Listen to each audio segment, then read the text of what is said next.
Boa noite a todos. Obrigado pela presença. Sejam todos bem-vindos aí ao segundo dia do 6º Seminário Cultural Carioca. Alguns de vocês estiveram aqui ontem com a gente. Obrigado por terem vindo mais uma vez. O pessoal que hoje está vindo pela primeira vez, obrigado também. Não vou estender muito. Acho que vocês já sabem o objetivo do evento, né? Falar bastante sobre as leis de incentivo à cultura, lei de incentivo ao esporte, projetos de patrocínio cultural, patrocínio esportivo, marketing cultural, marketing esportivo. Então, é um evento que foi criado em 2011, sempre aqui na SPM. A gente conta com essa importante parceria da faculdade, que recebe a gente aqui, dá toda essa estrutura. E a cada ano a gente recebe convidados que representam as leis de incentivo. O Ministério da Cultura já esteve com a gente por 5 anos, a Secretaria Estadual de Cultura também todo ano prestigia nosso evento. Amanhã teremos a superintendente aqui com a gente.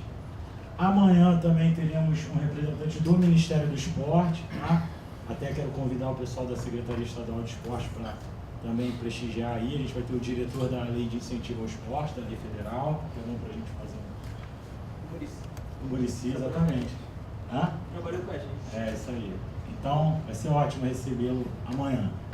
Então, hoje a gente vai receber aqui a equipe da Secretaria Estadual de Esporte, que vai estar representando aqui nosso secretário de Esporte, Marco Antônio, que infelizmente, não sei se ainda vem, mas mandou a equipe dele aqui para falar um pouco da lei de incentivo, do legado da secretaria. Então, o pessoal também vai falar.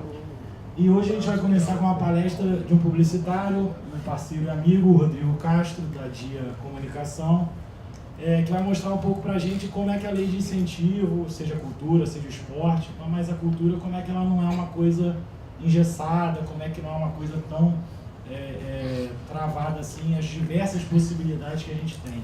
E também a gente está aqui na faculdade, na Escola Superior de Propaganda e Marketing, né?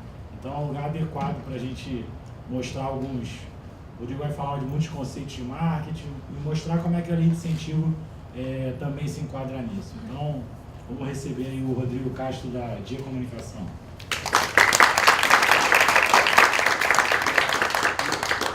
Obrigado, pessoal. Bom, na verdade, como o Marco falou, né? Bom, primeiro meu nome é Rodrigo, como o Marco falou. Eu trabalho na Dia Comunicação. Desculpa o cabelo, mudou bastante, né? Passou. Mas eu trabalho na Dia Comunicação, sou gerente de novos negócios. E queria agradecer ao Marco e a Sagre pela oportunidade, pelo convite. É sempre muito legal falar sobre projetos incentivados. Faço junto com o Marco há mais de 8, 9 anos projetos incentivados, são mais de 27. Então, todas as agências que eu passei, acabei trabalhando com isso. E, na verdade, o que eu pude perceber no mercado durante todo esse tempo é que, principalmente as agências, elas têm uma certa dificuldade, um certo bloqueio para poder usar as leis de incentivo, né, projetos incentivados, como estratégia de construção de marca para os seus clientes. E muito por uma questão de desconhecimento, de receio mesmo, de bloqueio. E aí esse papo é muito para a gente poder desmistificar algumas coisas como essa. Porque realmente depois que você entende como funcionam as leis, se você tem uma boa criatividade, uma pitada de conhecimento, você consegue fazer projetos incentivados para a construção de marcas. Bom, na verdade a gente fala muito da palavra de inovação, né? Cada vez mais as pessoas querem ser inovadoras. E elas querem ser modernas. Cada vez mais as pessoas buscam esse status de serem inovadores. Inovação é a palavra do momento. Na verdade, inovação é a palavra. Ela não pode ser do momento, ela tem que estar no mindset sempre, né? Porque ela que vai nortear, ela que vai caminhar a humanidade, principalmente nesse caso, a comunicação. Bom, esse senhor aí, que vocês devem conhecer, ele uma vez disse que inovação distingue um líder de seguidores, né? E hoje todo mundo quer ser líder. Então todo mundo hoje precisa inovar, cada vez mais. E o que eu tenho percebido é que as agências, principalmente, eu faço parte do mundo de agência, elas usam muito pouco a inovação no sentido mais genuíno da palavra, que é inovar. A inovação acaba ficando muito restrita e muito presa à questão tecnológica. e nem sempre a tecnologia é importante, é fundamental. E sim inovar, no sentido mais amplo, no sentido mais genuíno da palavra, que é fazer primeiro, ousar, fazer coisas diferentes. Bom, falando um pouquinho de publicidade, como a gente estava falando anteriormente, eu vou falar um pouco de publicidade e alguns erros que a gente comete na publicidade. E o primeiro erro é falar de publicidade.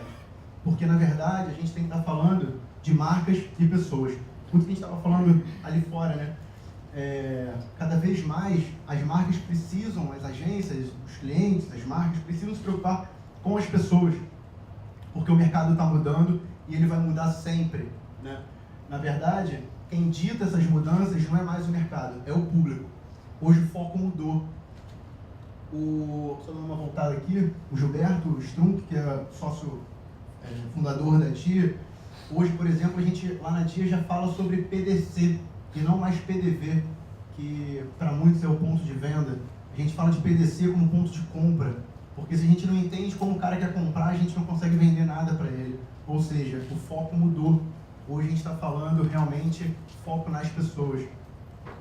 E aí, né, muito se falou na década de 80 que a gente não quer só comida, a gente quer comida, diversão e arte. Ou seja, a gente precisa estar no dia a dia das pessoas. O público quer muito mais do que uma novela, do que um anúncio numa novela, né? Até porque ele nem mais vê novela. Cada vez mais os índices de audiência de novela, de programas caem. Porque normalmente as pessoas hoje nem ligam mais a televisão. Quantos de vocês já não tem mais TV a cabo? Quantos de amigos de vocês hoje já estão só no Netflix ou só na internet? Enfim, está mudando muito. E outro dia eu estava vendo uma matéria que falava que um diretor de uma grande marca hoje, se ele aprova um anúncio num horário nobre, ele está fazendo provavelmente alguma coisa errada, porque o filho dele não vê mais o horário nobre. Então ele precisa buscar outros meios. Bom, e na verdade o que as pessoas querem é que as marcas estejam no dia a dia delas, promovendo melhoria na vida delas. E talvez esse seja o grande incentivo, né? O maior incentivo de poder estar no dia a dia das pessoas. Mas uma coisa que a gente fala muito quando eu faço projeto com marca, a gente precisa ser relevante, né? Quando a gente entende mais o dia a dia do cliente, o gosto, o hábito de consumo, a gente começa a criar projetos que atendam a essa necessidade. E esse projeto se torna mais relevante. Apesar da minha cara de novo, eu acho que ainda tenho cara de novo, eu trabalho com isso há uns 9, 10 anos. Eu comecei a fazer projeto incentivado nessa época. E eu brinco com o Marco que hoje é cada vez mais difícil, porque antigamente eram poucos concorrentes, eram poucos projetos que você disputava. E hoje tem cada vez mais projetos, só que muitos se mantêm e outros não, principalmente por causa da relevância. Bom, e aí, começando a falar um pouco de construção e possibilidades em cima de projetos incentivados. A Nivea recentemente, ou já há algum tempo, já há mais de 3, 4 anos, ela leva a plataforma de música, né, como cultura, como construção de marca. A Antártica utiliza a plataforma Carnaval, a plataforma Samba, como construção de marca. Isso tudo que estou falando é projeto incentivado. Ou seja, eles utilizam projetos incentivados como construção para as suas marcas. O cinema, né, os mais novos aqui talvez não lembrem, o cinema brasileiro, de uns 10 anos para cá, deu um grande salto justamente por causa do apoio a projetos incentivados. Então a gente começa a criar outras possibilidades. A cultura, eu não sei se aqui, eu gosto sempre de falar quando eu vou em cliente ou quando eu faço alguma palestra, eu me tornei muito fã de um cara que é o Calainho. Não sei se tem alguém da Aventura aqui, mas se tiver, chega era eu. Não, você é só meu amigo. Eu acho incrível o que o Calainho tem feito no mercado de teatro, de musical, né? Se eu posso dar uma dica de mercado para vocês, leiam o livro dele. Não sou amigo dele, não conheço ele, mas eu acho incrível o que ele está fazendo pela cultura. Tive recentemente em 2 musicais produzidos pela empresa dele e são níveis altíssimos, assim, da melhor qualidade. Então vale muito a pena. Bom, e principalmente levar mudanças. É isso que a gente estava falando um pouco ali fora. Eu acho que cada vez mais as marcas são responsáveis pelas mudanças na vida das pessoas. Seja em regiões, seja em cidades, seja em país. Cada vez mais esses projetos de benfeitoria, sociais, que tenham a ver com as marcas e tenham a ver com a vida das pessoas, fazem muito sentido, sim, eles podem ser incentivados. E falando de incentivo, né, se me permitem esse trocadilho, talvez seja um grande facilitador, talvez não, com certeza um grande facilitador para transformar o storytelling em storydoing. É sair realmente, né, texto, sair do texto mesmo e ir para a prática. É estar na vida das pessoas, é fazer com que as pessoas vivenciem essas experiências. Elas querem isso. Bom, eu questiono aqui, né, mais ou menos, eu não vou me atentar muito sobre leis, porque eu não sou um grande dominador, na verdade eu sou um criativo, apesar desse atendimento. Mas o que são essas tais leis, né? E aí, simplificando um pouco para vocês. Basicamente, Marcos, me corrija se eu estiver errado, por isso que eu tenho sempre um advogado do meu lado. Basicamente, o governo criou uma espécie de uma renúncia fiscal para incentivar a cultura, esporte e o social, né? Ou seja, o governo abre mão de receber parte desses impostos para poder beneficiar, poder destinar para projetos diversos nessas áreas. Bom, com isso, pessoas e empresas conseguem destinar parte dos seus impostos revertendo para projetos que tenham a ver com cultura, social e esportiva. E com isso, com certeza, né, a gente consegue mudar, transformar um cenário de uma comunidade. O Marco estava falando das pessoas que vêm aqui amanhã. Se eu posso dar uma outra dica, venham na palestra da Aline, da NBS, do Rio Mais Rio. Eles fazem um trabalho brilhante, incrível. Tive o prazer de trabalhar com eles. E eles mudam e transformam a vida de pessoas, de comunidade, através de projetos. Muita felicidade, eu pude ajudar a construir esse lado de projetos incentivados dentro da NBS. E, bom, mudam cidades, regiões, país, mudam a sociedade. E o que geralmente o governo avalia na hora de você construir e aprovar um projeto? Interesse público, compatibilidade de custos, capacidade demonstrada pelo gestor do projeto e atendimento da legislação. Isso é sempre muito importante. Bom, e por que é legal para quem incentiva o projeto, né? A gente estava falando disso mais lá fora, né? De empresas, tem muito esse desconhecimento ainda. Bom, primeiro de tudo, porque em tese o custo pode ser zero, ou quase sempre zero, dependendo do artigo que você encaixar, dependendo da lei que você for encaixar. A maioria dos projetos que eu vou passar de case já foram artigo 18 na Rouanet, então foram 100% de graça, 100% gratuito para o cliente. A outra coisa é para reforçar a imagem corporativa. E por fim, para diversificar um mix de comunicação, né? Como a gente estava falando anteriormente, o consumidor, ele não quer só mais um anúncio, ele não quer só mais um plano de mídia, ele quer ser impactado de outras formas. E aqui, basicamente, 3 leis mais básicas, principalmente aqui no estado do Rio de Janeiro, aqui no Rio de Janeiro, né? O ISS, e aí separando bastante, município, ICMS, Estado, e Rouanet, Governo Federal, Ministério. Como é que funciona mais ou menos o ICMS, o ISS, né? Na verdade, é um abatimento sempre de 100% do valor incentivado, que é estabelecido pela Secretaria Municipal de Cultura, até o limite do imposto. A empresa incentivadora, né, e na prática, a minha empresa, a sua empresa, ela já separa na hora de pagar o imposto 20% desse recolhimento e já vai destinado para um projeto específico ou para alguns projetos específicos, né? E com isso o projeto vai recebendo mensalmente esse valor para que depois seja executado. Ou seja, ele é muito simples. A Dia, por exemplo, a gente começou a fazer isso também, e qualquer empresa, mas muitas empresas que desconhecem disso podem se beneficiar da lei. Ontem a gente teve a palestra do Eduardo Marques, que é o gestor dessa lei de incentivo. Legal. No ano passado foram 495 empresas que usaram essa lei. A Dia foi uma delas. E a Dia está ajudando a viabilizar esse projeto aqui com o patrocínio dela também. A gente agradece a Dia. Ou seja, eu estou aqui por causa disso. Aí você diz aí. Eu achei que era porque você era seu amigo. Tudo bem. Como eu disse, a Dia ajudou a realizar o projeto. Tá.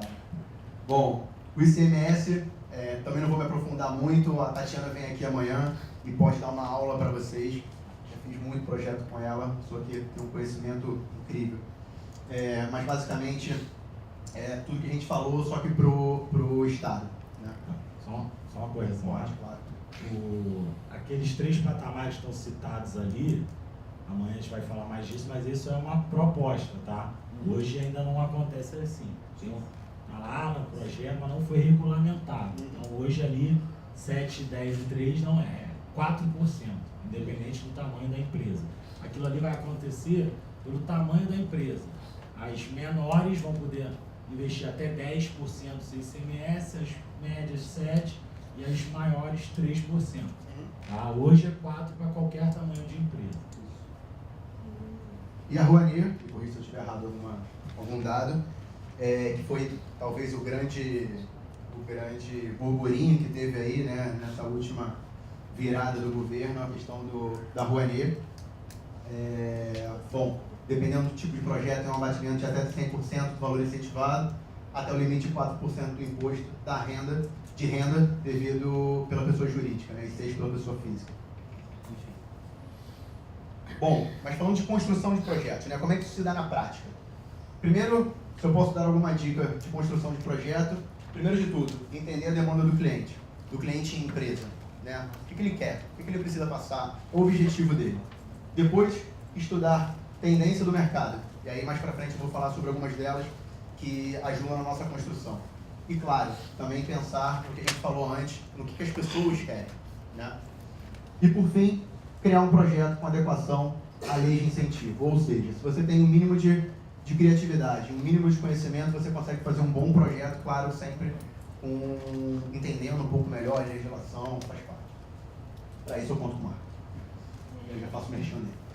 Bom, aqui eu vou passar alguns projetos que eu fiz durante a minha vida, muitos com o Marco, ou quase todos com o Marco, ou todos. Um dos meus grandes clientes de projeto incentivado é a Ampla, que, para quem não conhece, é a Light do estado do Rio de Janeiro. A Light fica na cidade, a Ampla no restante do estado, assim como no Ceará, com a Coelce, que é uma outra empresa dela.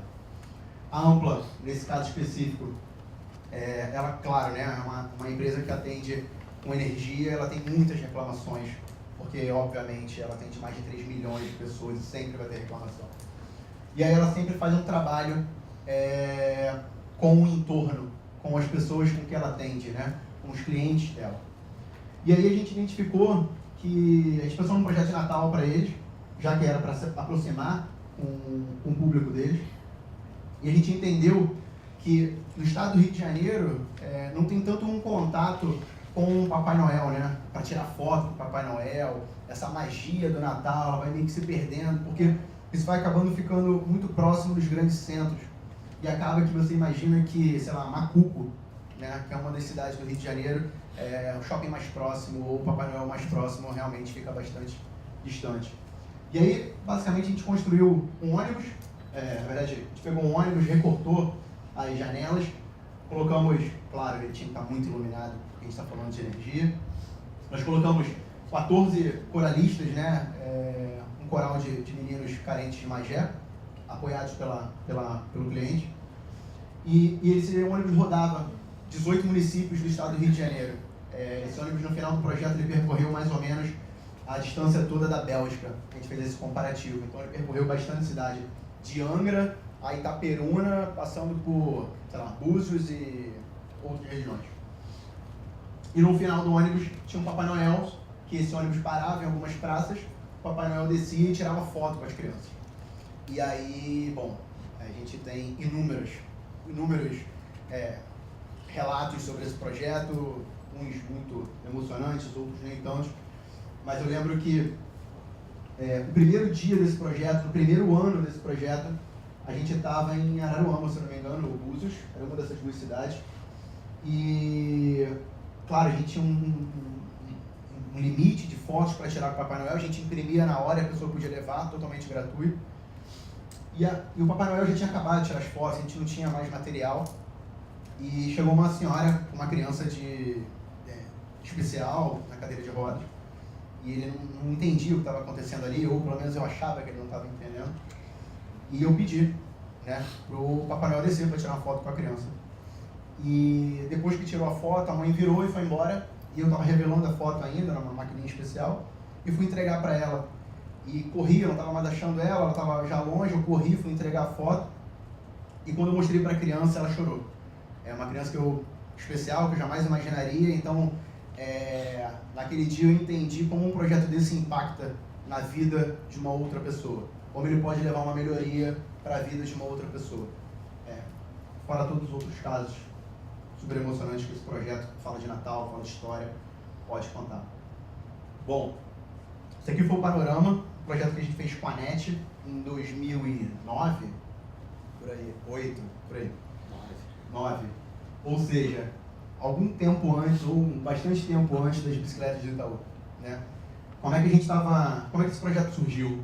A NET precisava estar mais próximo dos seus usuários. Isso foi um verão no Rio de Janeiro. E a gente já estava estudando muito tendências pelo mundo. E uma das tendências que a gente estava estudando na época era a mobilidade urbana, que por um acaso se fala até hoje, e veio muito com a bicicleta do Itaú e outros meios de transporte, cada vez mais preocupado. Aliás, era uma preocupação na época do pai do Marco Antônio, que estava no governo, e a gente tinha entendido isso. Bom, entendemos que esse projeto seria um projeto de mobilidade, um projeto para aproximar o público da NET.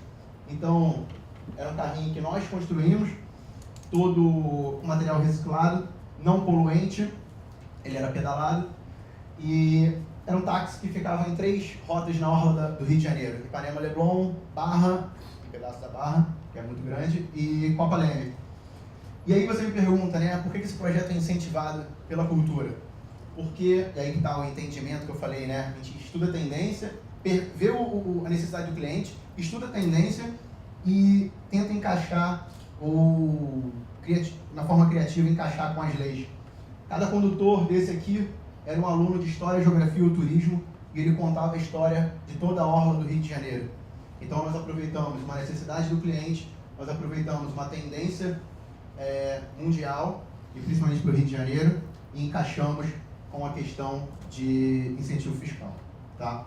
Foi um projeto que deu muito certo na época, não deu continuidade, e que depois gerou outros projetos.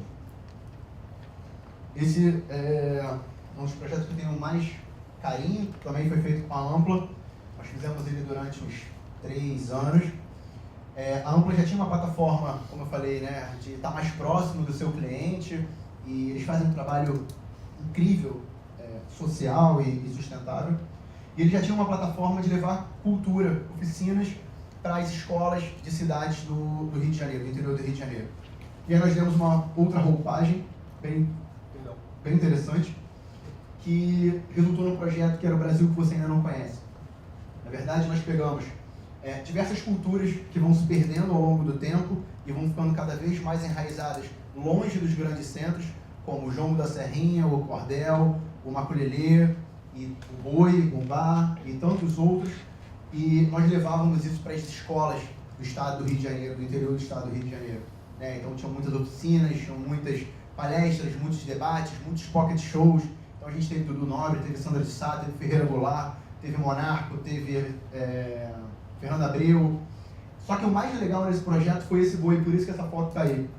Numa era tão digital, por mais que as crianças eram de colégios públicos e privados, por mais na época tão digital que a gente possa estar, quando esse boi entrava, era impressionante o contato que ele tinha com as crianças. Quando as crianças aprendiam a fazer cordel e liam o cordel, era impressionante. Então, você mostra que essas culturas, você resgata essas culturas. Então, foi um projeto que a gente fez com a Secretaria de Cultura aqui no Rio, com a Tatiana, que vai estar aqui amanhã. Um projeto incrível que também tem muitas histórias bacanas. O Aqualume, essa aqui foi uma outra agência que eu fiz. Na verdade, em 2007, a gente também estava estudando algumas tendências e nós fizemos, junto com a Petrobras, durante o PAN do Rio de Janeiro, 2007, um festival de curta-metragem através de um espelho d'água na Lagoa Rodrigo de Freitas. Então a gente tinha uma bomba d'água que sugava a água da lagoa e jogava para cima, formando um espelho de água. E era legal porque ela também oxigenava a lagoa, então era sustentável, era bacana. E a gente projetava nessa tela d'água um festival de curtas, então a gente estava aproveitando que a cidade estava num momento mais outdoor ainda, né? O carioca já é muito outdoor, já está muito na rua, tudo que a gente faz fora de um ambiente fechado dá muito certo, então a gente aproveitou e levou cultura para a lagoa, e esse projeto se repetiu umas 5, 6 vezes, 4 vezes. Acho legal esse projeto porque quando foi pensado dentro da agência, Nós falamos, vamos botar um comercial, vamos criar uma tela e botar publicidade. Era o papo do começo da apresentação do Rodrigo, né? Publicidade. E aí, vamos botar na lei de incentivo. Mas não vou botar, como é que eu vou botar um comercial na lei de incentivo? E aí isso faz bastante tempo, foi 2006 para 2007. Então já tem bastante tempo para você ver como na época ainda não se pensa. Hoje a gente já chega pensando diferente. Antigamente você ia fazer um projeto e pensava publicidade, comercial, e vamos buscar a lei de incentivo. Hoje não.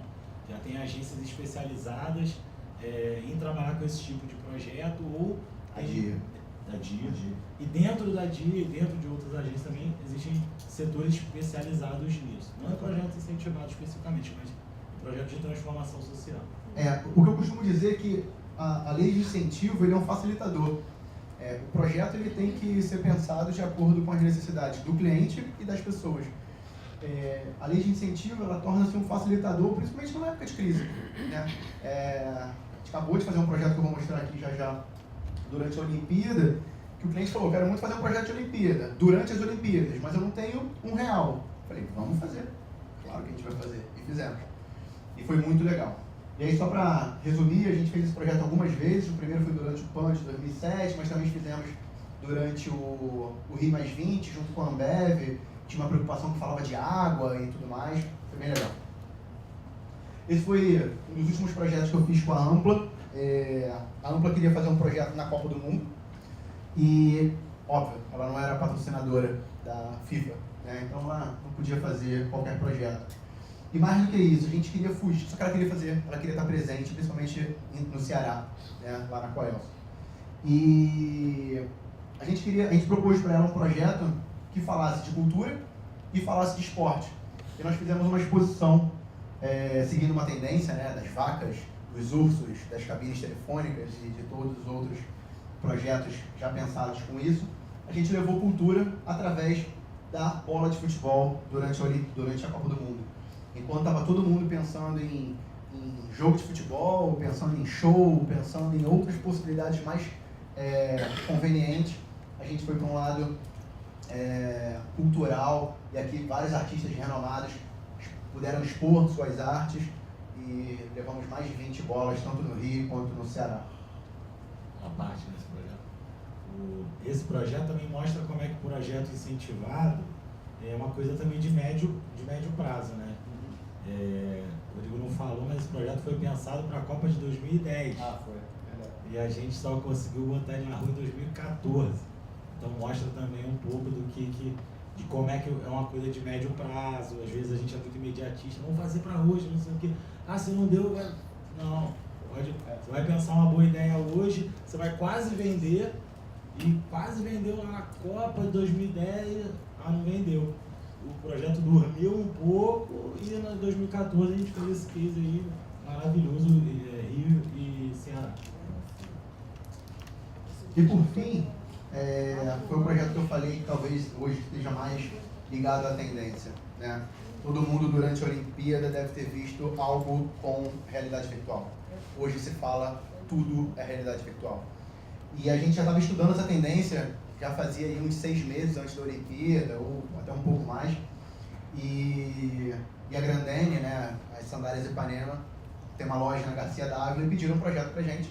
E esse projeto foi um puta desafio, porque eu lembro que eles me ligaram na sexta-feira antes do carnaval e pediram para apresentar um projeto para eles na quarta-feira de cinzas. E eu falei, não sei se vocês sabem, não sei se no Sul tem, mas aqui no Rio tem carnaval, né?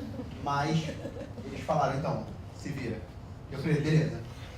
E a gente já estava estudando projeto incentivado, já estava estudando realidade virtual, e a nossa construção foi o seguinte: a Casa Ipanema fica na Garcia d'Ávila, é o maior ponto de venda deles, é uma casa conceito, uma loja conceito deles, e ela, normalmente, ela já é acolhedora, né? Os turistas param lá, a forma que eles vendem é totalmente diferente, é uma casa mesmo. E o que a gente falou nesse projeto é o seguinte: falava-se muito do legado, qual seria o legado da Olimpíada, né? E o que a gente entendeu lá na DIA, que talvez o maior legado, talvez foi o que aconteceu, o maior legado que a Olimpíada, que o Rio podia deixar durante a Olimpíada, era o pertencimento, né? fazer com que o turista brasileiro ou gringo se sentisse carioca, né? Se sentisse brasileiro. E acho que as últimas pesquisas apontaram isso, né? Toda a nossa hospitalidade, o carioca é assim. Então, o que a gente pensou foi, puta, beleza. Então, a gente quer dar pertencimento para os gringos, ou para os turistas, na verdade. A Casa Ipanema é uma casa, e casa já é acolhedora. Ela fica num ponto-chave de Ipanema e muitos turistas vão passar por ali, passam por ali. Então, como é que a gente quer passar esse sentimento de pertencimento na casa? Através de uma exposição do Rio de Janeiro. E aí a gente estudou a demanda do cliente, a necessidade das pessoas, a oportunidade das pessoas, e eu podia fazer qualquer exposição, com quadro, com foto, com pintado, com o que eu quisesse. A gente decidiu fazer com realidade virtual, que é a grande tendência do momento. E aí nós criamos 5 conteúdos filmados em pontos diferentes do Rio de Janeiro, ou seja, nós queríamos passar o que é o Rio de Janeiro pelo olhar da Ipanema. Então nós buscamos 5 conteúdos, 5 lugares no Rio de Janeiro, então Baile Charme de Madureira, Pedra da Gávea, Pedra Bonita, Escalada do Pão de Açúcar e Pedra do Sal. Né? A gente fugiu dos mais óbvios e fomos para os mais legais, vai. Sou da Zona Norte, então eu gosto disso. Eu gosto do Baile Charme de Madureira, eu gosto da Pedra do Sal, que não é na Zona Norte. Enfim. A gente queria mostrar um outro lado do Rio de Janeiro, outro lado que as pessoas não veem, né? E não sei se vocês tiveram a oportunidade de experimentar um óculos desse. A gente fala de imersão. Eu queria que dentro da casa ele pudesse sentir no Baile Charme de Madureira. E foi incrível. Assim, a experiência foi incrível, através não só da imersão, né? Nós tínhamos outros plugs no projeto, então a gente queria uma coisa sensorial. Então eu queria que o cara estivesse imerso, depois ele podia participar de um sunset, e aí o sunset foi com os novíssimos que tocam bossa nova e com o Dream Team do Passinho, que arrebentaram no funk. Bom, são incríveis. E cultura e música, a gente tinha um painel na frente da loja, da casa, que era todo feito de chinelos, né? Ipanema e grafitado. Então a gente permeou por diversas áreas da cultura dentro de um mesmo projeto, usando uma tendência muito forte, que é a realidade virtual.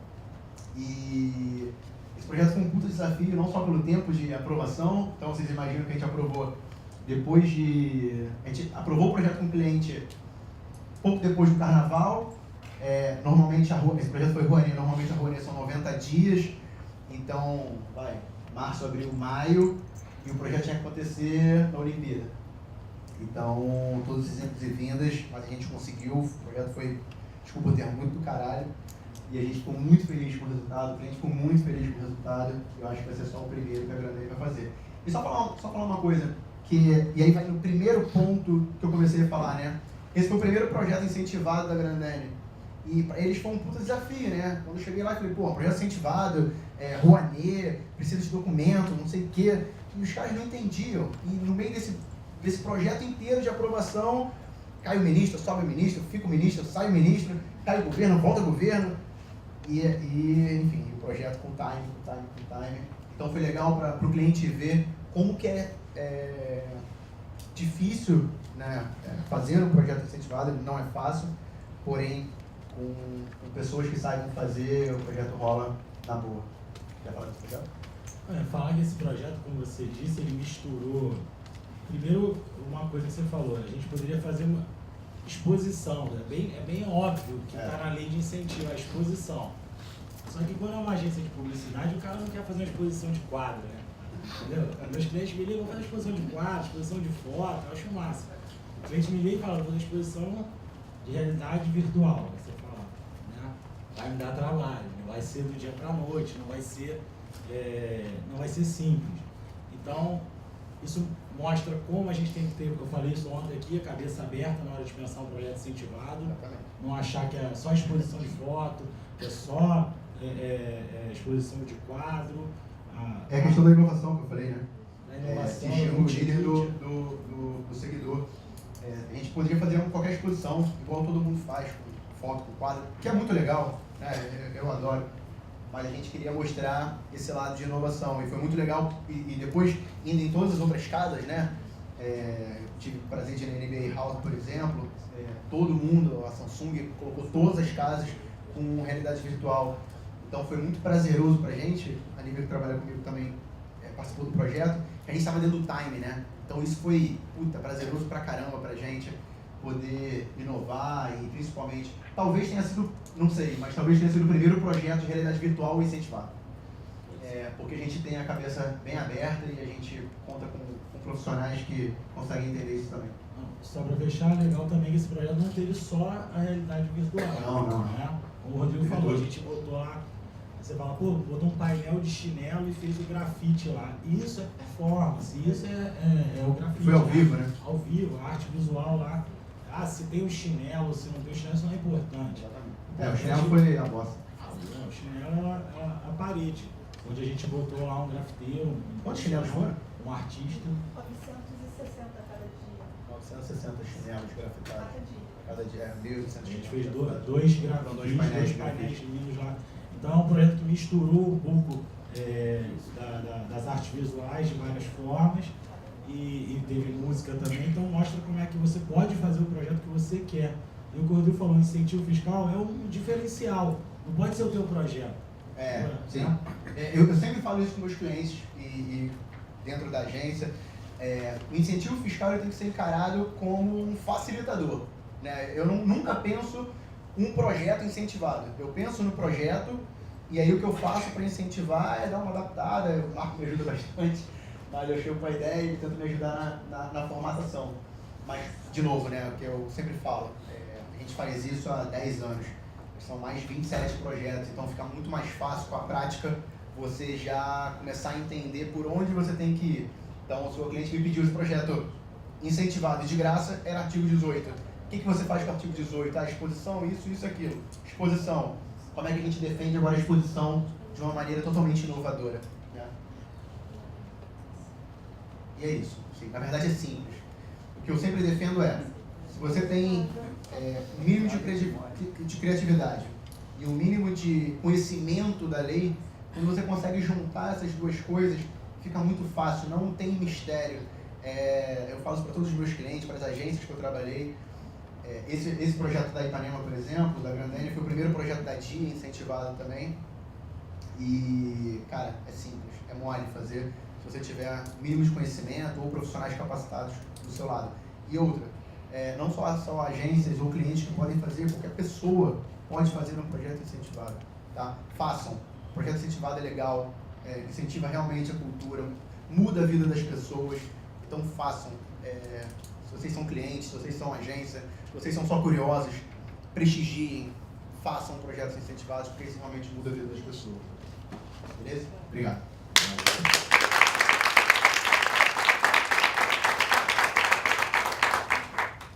Então, antes da gente mudar, vamos ver algumas perguntas para o Rodrigo. Passa aí. Liga, faz a primeira, que depois o pessoal vai. Isso. Pergunta como é que foi o dia. Como é que foi minha reunião? Foi animado. Por favor, no meio.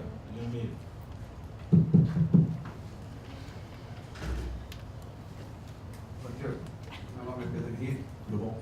Bom, a gente escreve o projeto, mas a gente faz um caminho, talvez seja o mais difícil, né? Você parte do cliente para escrever, então você sabe exatamente o que o cliente, vamos dizer, espera talvez de resultado. Agora, o grande desafio aí para os produtores, nas leis de incentivo, até citando a do ISS, primeiro tu escreve o projeto, depois o incentivador se inscreve, e depois vão ter que casar as pontas se aquele projeto agrada o cliente. No nosso caso é um desafio muito grande, porque a gente tem que escrever um projeto que nasce da nossa cabeça para depois pensar na empresa. O que você pensa aí que pode ser mudado, até para apresentar isso à Secretaria Municipal de Cultura do Rio de Janeiro, como fonte de melhorar isso, porque são milhares de projetos que caem lá e no final nem 10% são captados.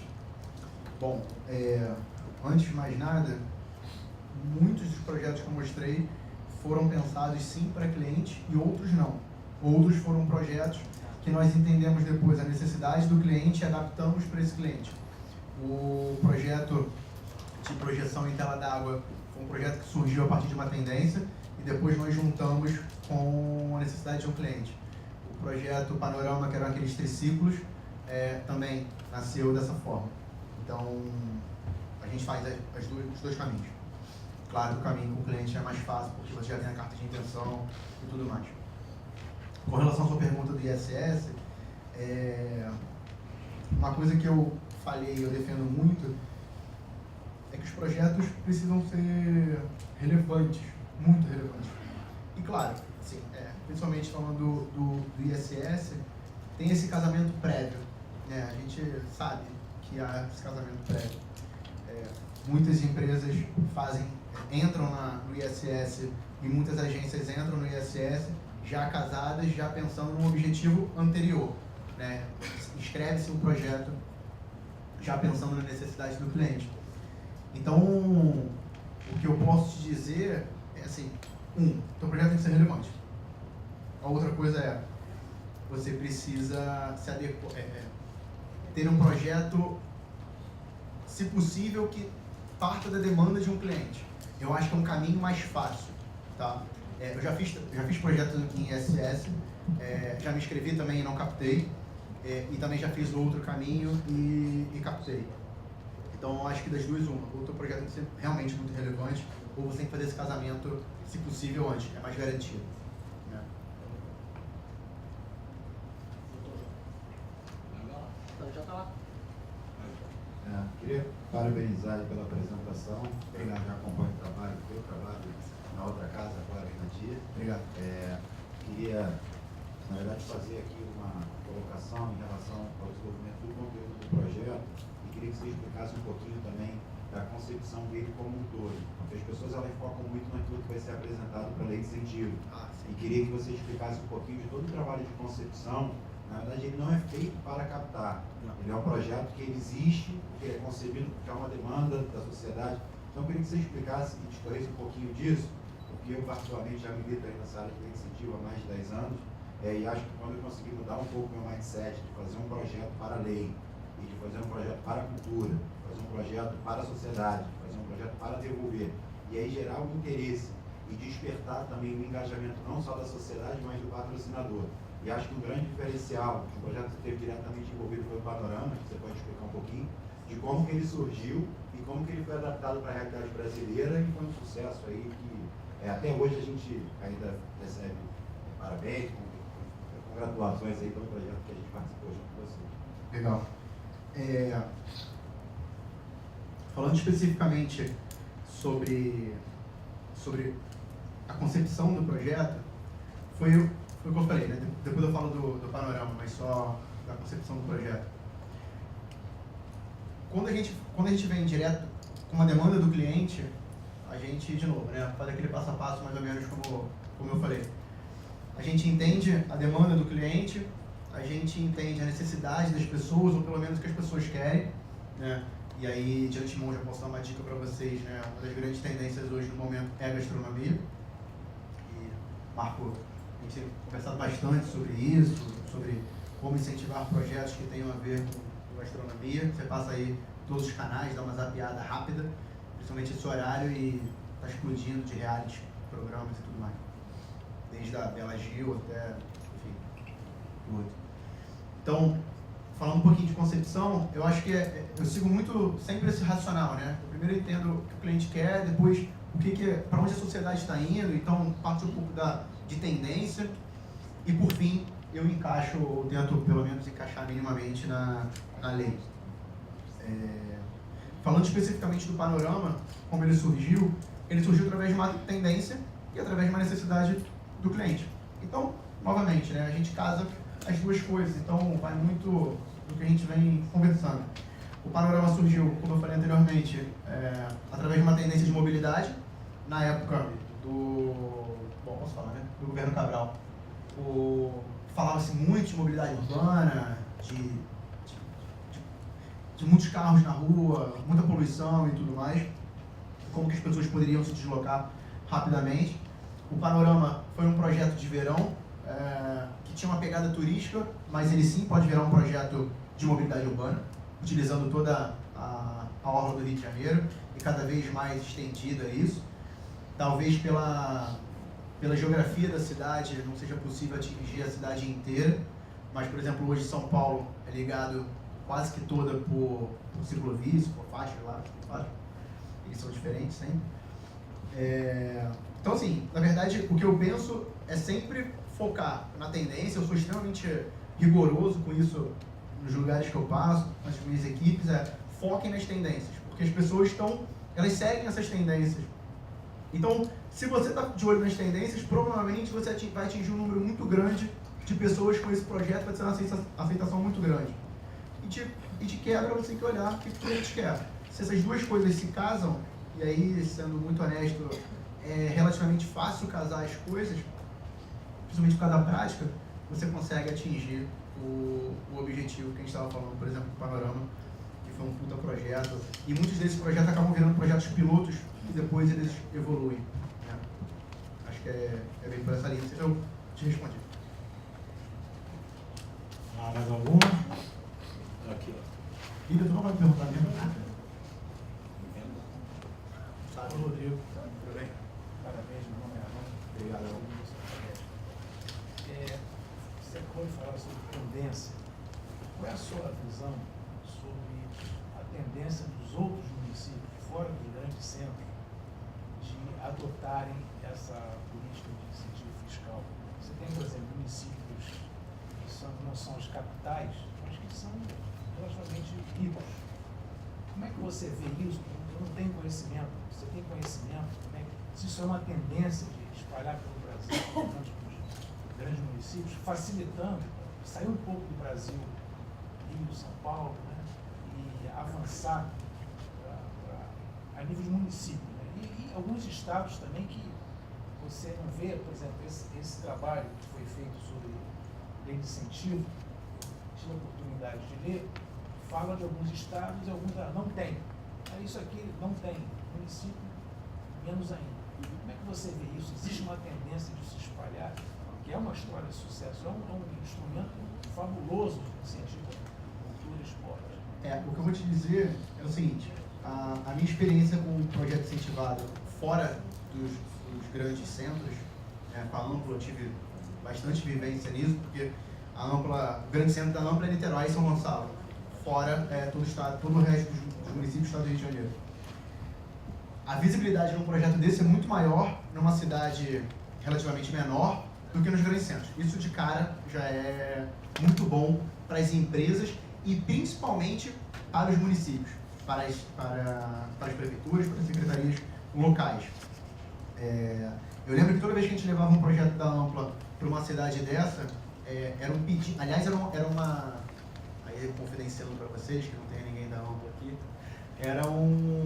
como é que eram escolhidas essas cidades, né?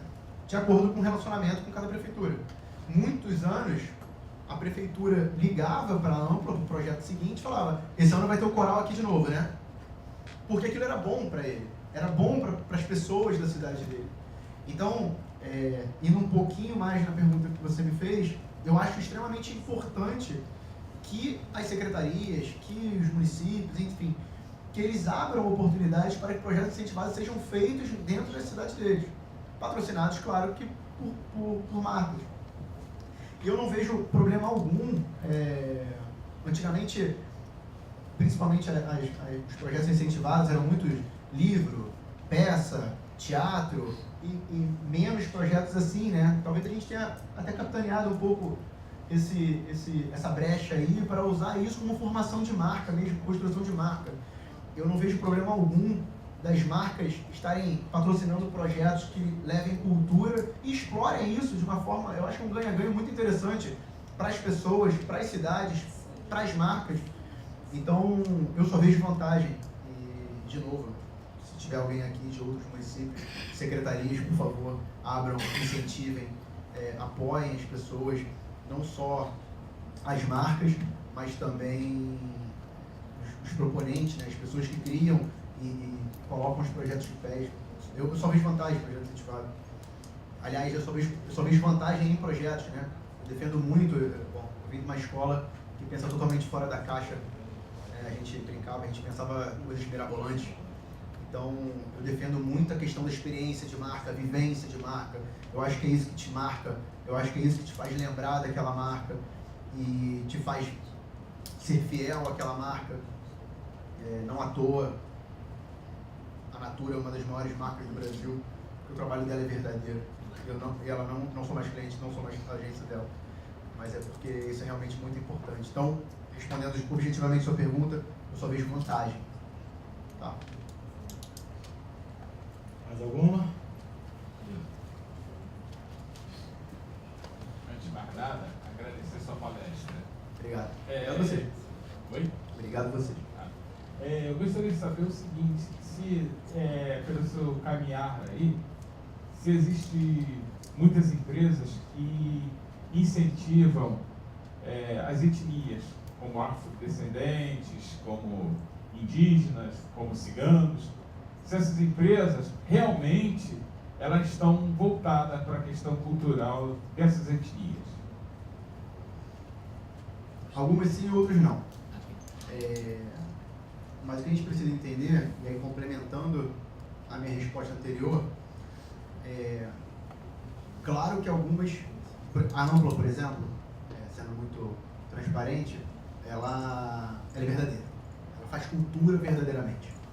A Natura faz projetos verdadeiramente. Outras é por um aspecto comercial. Mas desde o momento, aí é a minha opinião, desde o momento que isso não desrespeite a cultura da etnia, enfim, como você mencionou, eu particularmente não vejo problema se todos estiverem ganhando. Se não for oportunista e for só comercial, eu apoio. Porque eu acho que eu vou te dar um exemplo. Eu vou te dar um exemplo. Eu sou um bandista, ok? Se um católico ou qualquer outra pessoa de religião, eu não vou me ater a religiões, fizer alguma coisa boa para minha religião, eu não vejo por que não fazer. Fazendo só um paralelo, e mal comparando, se uma marca quiser apoiar um projeto que fale de alguma cultura, que ela não esteja 100% envolvida, mas que ela dê abertura, que ela dê voz, que ela levante uma bandeira, eu vejo com bons olhos. Aí é só a minha opinião, tá? Não seja uma verdade absoluta. Então, se uma marca quiser apoiar um movimento homossexual, um movimento negro, um movimento indígena, um movimento ruivo, somos a minoria, 3% no mundo, ok? Se quiserem apoiar, eu super apoio. Nem precisam gostar de mim ou não, ok? Só aumentem a população de ruivos. Pra mim já tá de bom tamanho. Desculpa a brincadeira, mas é só pra poder dar uma complementada. Rodrigo, E só colocar minha opinião. dá um exemplo nessa. Vai falar de ruivo também? Não. Fico ruivo. Falando sério, a Ampla, não é porque é cliente nossa há muitos anos nem nada, ela faz um projeto bem verdadeiro em Búzios. A gente fala, pô, Búzios e tal, com os quilombos. Lá tem 2 quilombos ali na Rasa, e ela tem feito um resgate sem lei de incentivo, tá? Com verba da empresa, fazendo um resgate, já fizeram um mapeamento histórico de como foi formado aquele quilombo, como era antes, todo o mapeamento histórico. Estão ajudando a desenvolvimento de produtos ligados à cultura quilombola. E agora a gente vai levar pessoas para fazer capacitação dessas pessoas, para que esses produtos possam ser vendidos. A Ampla, inclusive, está trazendo a Asta, que é uma rede de empreendedores muito grande, e está fazendo essa ponte para os quilombolas lá. Esse é um projeto já real, que já acontece sem incentivo fiscal hoje. E agora a gente vai fazer com os indígenas também em outras regiões ali. Então, e acho que outra minoria que está me faltando agora, estou arriscando a falar não sei. Eu vou te falar pelo projeto que a gente fez com a Ampla, o Brasil que você não conhece. Eu não sou um profundo entendedor do jongo, por exemplo, né? E eu acho que um projeto desse, quando ele levanta, por mais que ele não esteja totalmente envolvido com o jongo, se ele levanta essa cultura, se ele resgata essa cultura e minimamente leva para o conhecimento das outras pessoas, eu acho isso super válido. Enquanto um projeto comercial, esse projeto ele não era 100% comercial, como outros que a gente falou aqui, mas se fosse também, sendo muito honesto, se for um ganha-ganha, se não for oportunista, eu acho sempre muito válido. Tá? Claro, se puder ter um envolvimento maior, 100%, sempre muito melhor. Por exemplo, o Baile Charme de Madureira, né? Nesse projeto que a gente fez de realidade virtual, eu fui no Baile Charme de Madureira uma vez. Eu não tenho um envolvimento tão grande, por exemplo, com o movimento negro, mas eu acho muito importante esse projeto, a gente levar para os turistas o movimento que existe na Zona Norte, por exemplo, e aí eu defendo a minha Zona Norte, né? E eu não sou tão profundo conhecedor, por exemplo, do charme ou dessas manifestações, mas eu acho válido, super válido. Aí é só minha opinião. Agora mais uma aí, por favor. Rodrigo, eu queria te pedir uma ajuda mesmo.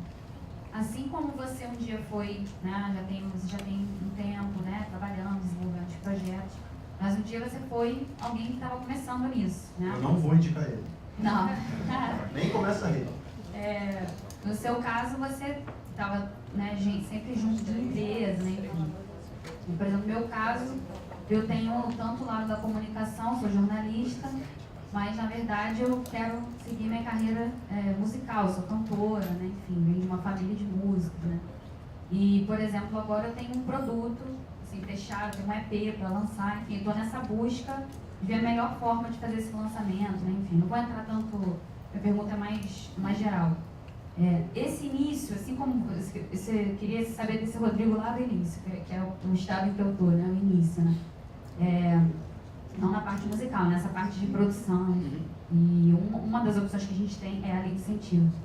Então, assim, o que você buscou, né, de apoio para você entender esse processo, que na verdade é o que a gente tenta fazer, né, que a gente ainda tem, acredito que você também tem um pouco disso, né?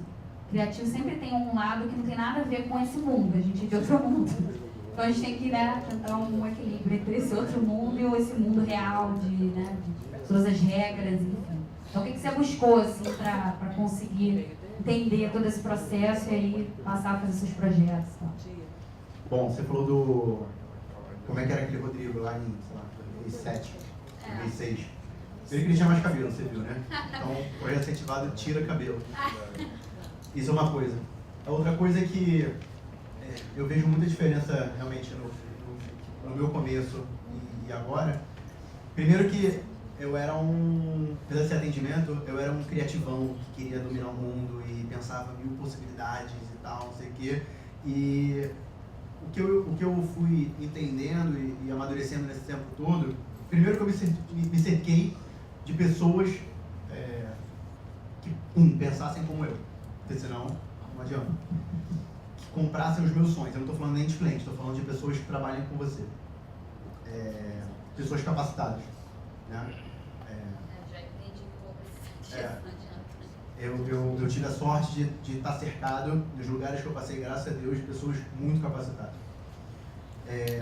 Depois de, claro, buscar conhecimento, e aí o Marco foi uma pessoa fundamental, não é porque ele me convidou para a palestra, porque ele não está pagando nada, mas ele só me toma dinheiro. Assim, foi uma pessoa que me ajudou e me ensinou e me ajuda até hoje, né, com leis, que aí nós somos criativos, né? Essa parte de burocracia, de lei, puta, isso é um inferno no começo. Mas eu posso te garantir que isso é muito simples depois que você dissolve isso na sua cabeça. Sentar e estudar mesmo. Assim, é simples, mas de novo, um grande facilitador é você ter pessoas competentes em várias áreas do seu lado. Pessoas que criem um bom projeto, pessoas que desenvolvam um bom projeto, e projeto não é ideia. Ideia é ideia, projeto é projeto. Isso é muito importante que as pessoas entendam. Depois disso, você precisa de pessoas capacitadas para produzir o seu projeto. Eu tenho uma delas ali.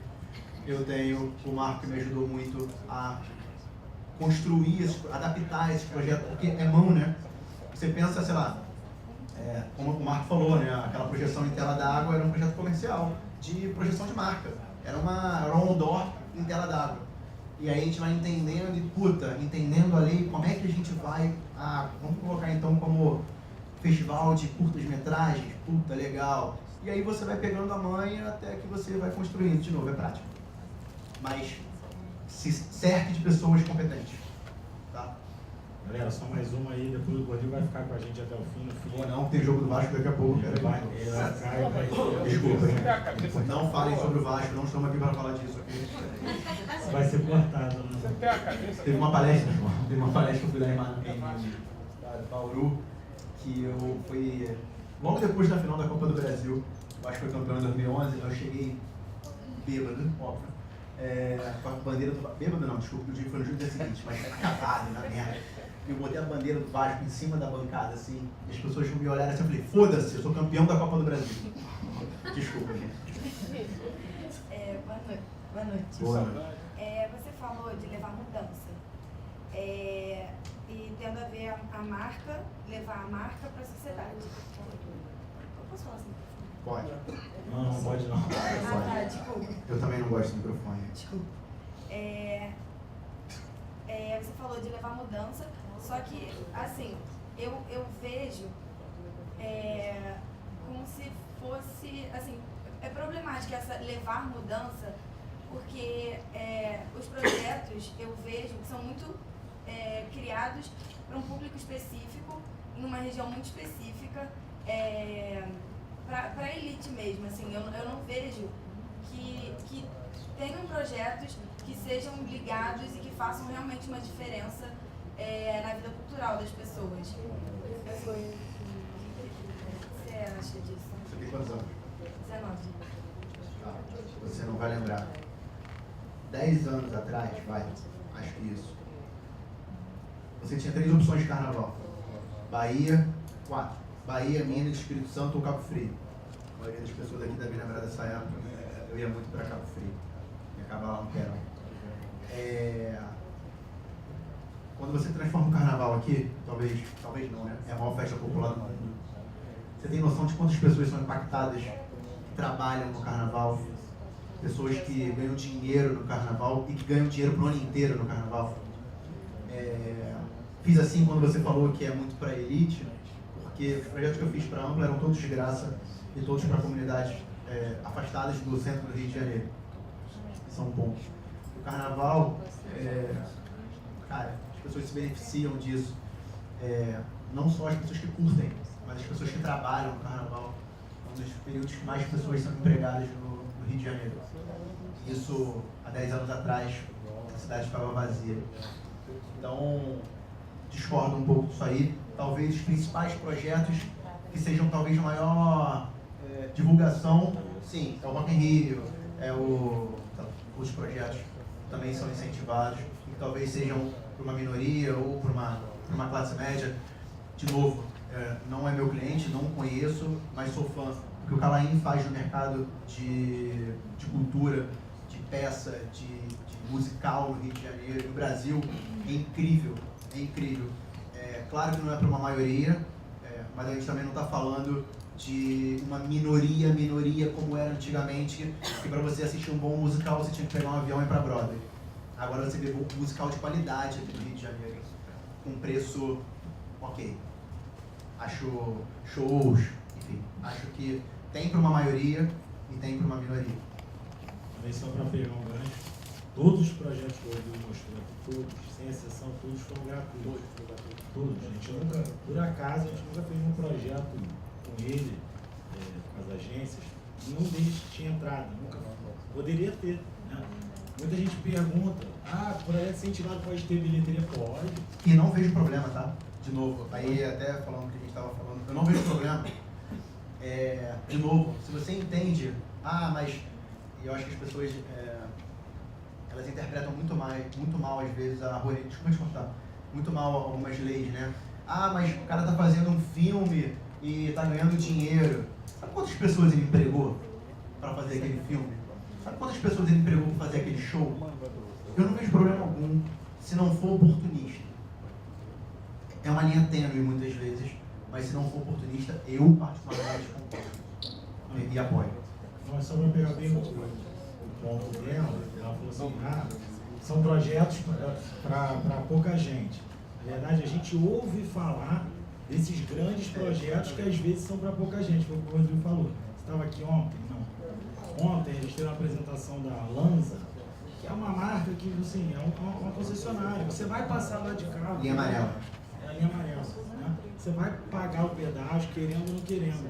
E ela mostrou projetos, ela falou assim, a empresa, poderia estar focada na pessoa da Barra que vai pegar, vai pagar o pedágio e tem que gostar de mim porque ela tem outro caminho, para ver o centro, por exemplo. Mas não, ela em vez de ir lá na Barra e ficar fazendo projetos, ela poderia para os moradores da Barra, que é quem paga o pedágio, sabe o que a empresa está fazendo? Está fazendo só nas comunidades, na Maré, no Alemão, etc. E não só com incentivo fiscal, nem para dizer que porque é de graça é mole. Não. E sabe o que ela está fazendo lá também? Não é meu cliente. Ela está capacitando os agentes locais. Isso é o que eu acho mais importante, que é a mudança. A pessoa leva um projeto lá, meio assim, uma folha de papel, se tem a ver, se é de transformação, se é na região, sabe o que ela faz? Ela contrata gente que nem eu, ou internamente, ela faz o cara saber fazer o projeto para ela realizar. Então, seja incentivado ou não, tem essa questão. Mas a sua percepção é correta, mas é só uma percepção, na minha opinião. E outra coisa que o Rodrigo falou, todos os projetos têm uma contrapartida social obrigatória. A lei de incentivo obriga isso em todas as instâncias. Então, quando você faz um projeto de Lei Rouanet, necessariamente, se ele tem ingresso, 10% tem que ser dado de graça para baixa renda. Então tem gente que às vezes vai ter acesso a um projeto, criticava muito o Circo de Soleil. Porra, o Circo de Soleil é um absurdo, realmente, vai ser um absurdo. Mas pouca gente sabe que além dos ingressos gratuitos, as oficinas de capacitação que eles deram para a Escola Nacional de Circo, não sei se alguém sabe, os equipamentos que eles deixaram lá, você vai lá até hoje, tem figurino, tem bastão com a marca do Circo de Soleil, isso aí ninguém fala. A Lei Rouanet apanhou ela de casamento, não sei o que, todo mundo adorou o Boulevard Olímpico, né? Todo mundo sabe que a Lei Rouanet ajudou a financiar aquilo ali.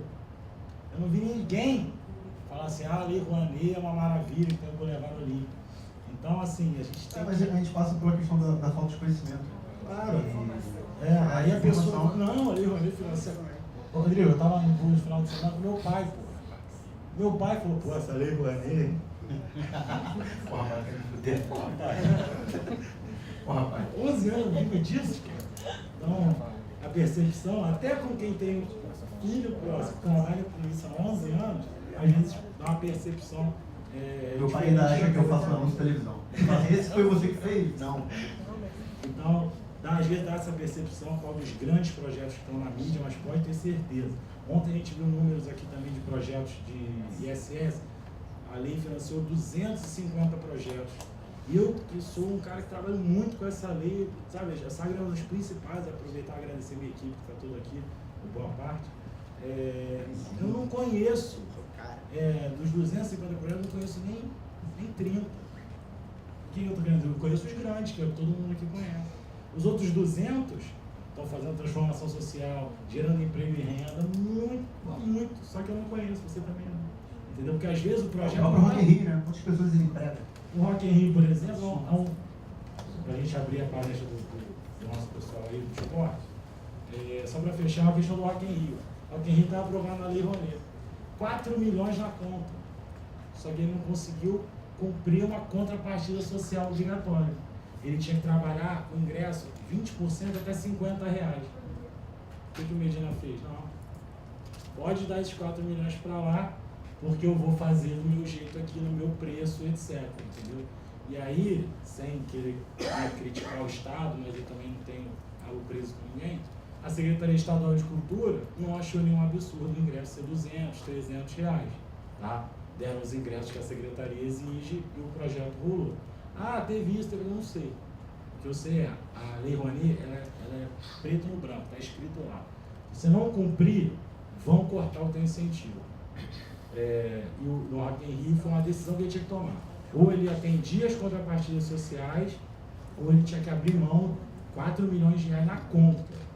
E a empresa abriu mão disso porque entendia que não ia conseguir cumprir. Tá? Gente, então a gente agora, agradecendo mais uma vez ao Rodrigo aí, a palestra muito legal. Tem